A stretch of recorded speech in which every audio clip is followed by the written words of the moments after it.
والنعمة لك والملك لا شريك لك। আল্লামা দেলওয়ার হোসেন সাঈদী 1973 সাল থেকে প্রায় প্রতি বছর হজ বা উমরা পালন করে থাকেন। তার মধ্যে সৌদি বাদশাহ ফাহাদের আমন্ত্রণে রাজকীয় মেহমান হিসেবে 2 বার এবং রাবেতা আলম আল ইসলামের আমন্ত্রণে 5 বার হজ পালন করেন। আন্তর্জাতিক পরিমণ্ডলে অনেক গুরুত্বপূর্ণ অবদান রাখেন আল্লামা সাঈদী। পবিত্র মক্কা শরীফে 1991 সালে কুয়েত ইরাক যুদ্ধ মীমাংসা বৈঠকে সৌদি বাদশার আমন্ত্রণে যোগদান করেন। 1982 সালে ইমাম খোমেনির আমন্ত্রণে ইরানের প্রথম বিপ্লব বার্ষিকী উদযাপন উপলক্ষে তেহরান সফর করেন। 2000 সালের 8 ডিসেম্বর আরব আমিরাতে দুবাই সরকারের আমন্ত্রণে দুবাই ন্যাশনাল ঈদ গ্রাউন্ডে বিশাল সমাবেশে 50,000-এর বেশি শ্রোতার সামনে বক্তব্য রাখেন, যা দুবাই টেলিভিশন সরাসরি সম্প্রচার করে।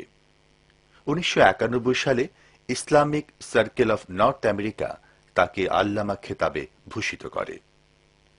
1993 সালে নিউ ইয়র্কে জাতিসংঘের সামনে আমেরিকান মুসলিম ডে প্যারেড সম্মেলনে গ্র্যান্ড মার্শাল পদক দেয়া হয়। এখানে তিনি হাজার হাজার আমেরিকান মুসলমানদের সাথে র্যালিতে অংশ নেন। এভাবে আল্লামা দেলওয়ার হোসেন সাঈদী বিশ্বের গুরুত্বপূর্ণ ইসলামী ব্যক্তিত্বের সান্নিধ্যে আসেন।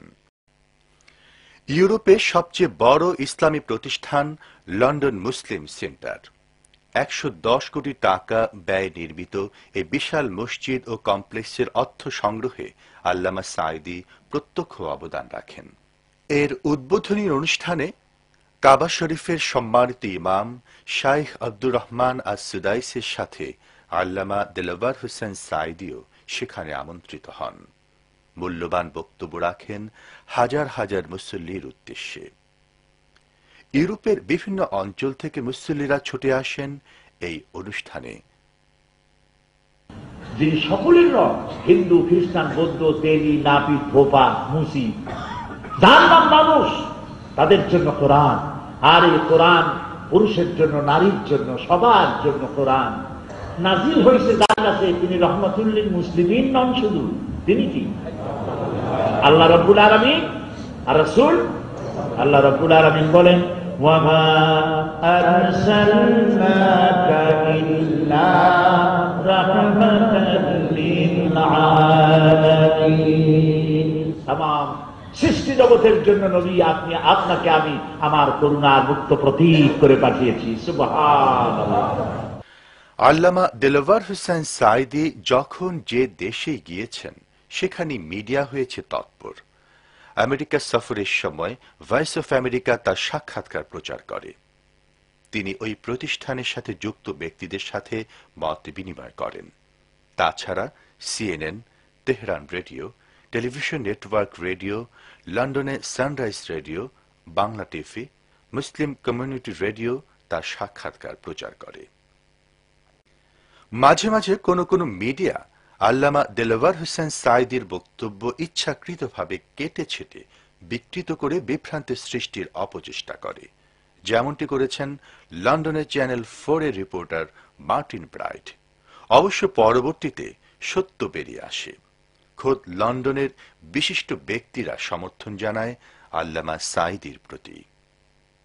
I have been witnessing for the last 30 years, ever since he's been coming here, wherever there has been a program for Saidi, thousands of people turned up. I have listened to his speeches. I've never heard anything that is undemocratic, that incites violence or against the West, or the advice that he has given to the Muslims who are living in terms of their role and responsibility in the West. So I think we need to be a bit objective, and we shouldn't really be pushing the line of those bigots who really, whenever they see something Islamic, anybody speaking in the name of Islam, on behalf of Islam, from Islam, they seem to have a problem with that. Mr. Saidi no doubt has made comments of justice. জি ভাই বলুন, আমরা শুনছি। আমি লুকমান বলছি। আচ্ছা বলুন ভাই, আপনার প্রশ্ন কিংবা মতামত। আমি আসলে বলতে চাইতেছি যেটা এই মাওলানা দেলওয়ার হোসেন সাঈদী সম্পর্কে, কারণ আমি গত কয়েকদিন আগে চ্যানেল 4 একটা অনুষ্ঠান দেখে আমি আসলে খুব মর্মাহত হয়েছি অনুষ্ঠান দেখে। কারণ মাওলানা দেলোয়ার হোসেন সাঈদী বাংলাদেশের একজন নির্বাচিত প্রতিনিধি, এরপর এই দেশে প্রতি বছর আসেন, এরপর এখানে যারা মনে করবেন এই ড্রাগ খাইতেছে বা বাদ পথে যাইতেছে তাদেরকে এই ভালো পথে আনার জন্য অনেক মহিলারা মুসলমান হিসেবে আত্মপরিচয় দিতে পারতো না, কিন্তু এই মহিলারা বর্তমানে দেলোয়ার হোসেন সাঈদীর ওয়াজ শুনে দিন দিন ভালো হইতেছে। এরপর ছেলেরা বিশেষ করে ড্রাগ ডিলিং করতেছে, এরা এখন নামাজ পড়তেছে। দেলোয়ার হোসেন সাঈদীর ব্যাপারে যদি কেউ কিছু বলে তাইলে উনি কিন্তু কোনোদিন মানুষকে কোনো এই বাদ পথে যাওয়ার জন্য বলেন নাই, কোনো টেরোরিজমের কথা বলেন নাই। Was it Saidi who shot the boy in Forest Gate or shot Menezes in the Stockwell tube? Was it Saidi who invaded Iraq and killed 150,000 people? That's no. Was it Saidi who is invading Lebanon this evening, supported by your government, your Prime Minister, at whose feet you sit? And I ask you again, live on television, were you involved in that story in the London Times and the Sun? Were you involved in it?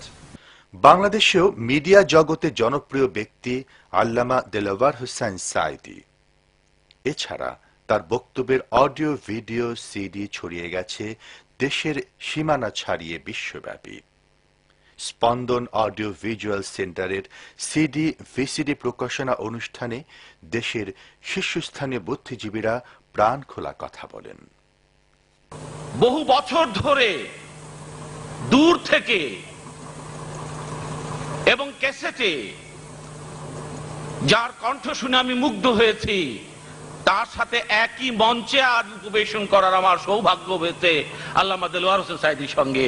সেজন্য আল্লাহর শুকরিয়া আদায় করছি এবং একই সঙ্গে আপনাদের অনুরোধ করবে একটি জিনিস বিবেচনা করে দেখুন। আমি এবং আমারই আরেকজন সহকর্মী অধ্যাপক আবু জাফর এক সময় আমাদের এ ধরনের মাহফিলে থাকার কথা ছিল না, আমরা থাকতাম না। আজ আমরা সেই মাহফিলে এসে কাতারবন্দী হয়েছি। এটি আল্লাহরই শান। আল্লাহু আকবার। আজ চতুর্দিকে মিডিয়ার যে ষড়যন্ত্র, যে লড়াই, যে ধ্বংসকর, ইসলামকে উৎখাত করার জন্য যে চেষ্টা, এটা যদি প্রতিরোধ করতে হয় অবশ্যই তার একটা সূচনা করতে হবে, আধুনিক সূচনা। তার একটা সূচনা করতে হবে, বৈজ্ঞানিক সূচনা। সম্ভবত সেই কাজটা বাংলাদেশে, অন্তত বাংলাদেশে সাইফুল্লাহ মনসুরের দ্বারা প্রথম সাধিত হলো, ব্যক্তি বিশেষের দ্বারা বা তার একটা ছোট গ্রুপের দ্বারা। এরকমই হয় যখন কোনো মহৎ কাজকে আল্লাহ সহায়তা দান করেন, তখন কিভাবে যে সেটা হয়ে যায় এক অদ্ভুত ব্যাপার। আমি এ নিয়ে পড়াশোনা করি এবং চিন্তা ভাবনা করি বলে আমি জানি কি কাজটা সাইফুল্লাহ মনসুর করে ফেলেছে। যখন এদেশের ইসলামী আন্দোলনের ইতিহাস লেখা হবে, এ নিয়ে গবেষণা হবে অনেক পরে, তখন কে জানে এই কাজটাকে কিভাবে দেখা হবে।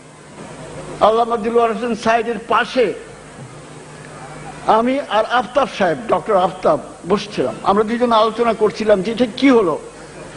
আমরা ছিলাম গণকণ্ঠের সম্পাদক এবং আমার সহ সম্পাদক ছিলেন আফতাব সাহেব। আমরা এই দেশে সমাজতন্ত্র প্রতিষ্ঠার জন্য ওই পত্রিকা, ওই রেডিক্যাল পত্রিকা বের করেছিলাম। আল্লাহ কি করে দিলেন, আজ আমরা এই দেশের কোরআনের সর্বশ্রেষ্ঠ তফসিরকারের সাথে বসে ইসলামী আন্দোলনের এক গৌরবজনক মুহূর্তে আমরা তার সাথে বসে আছি। এর চেয়ে মজাদার কি হতে পারে?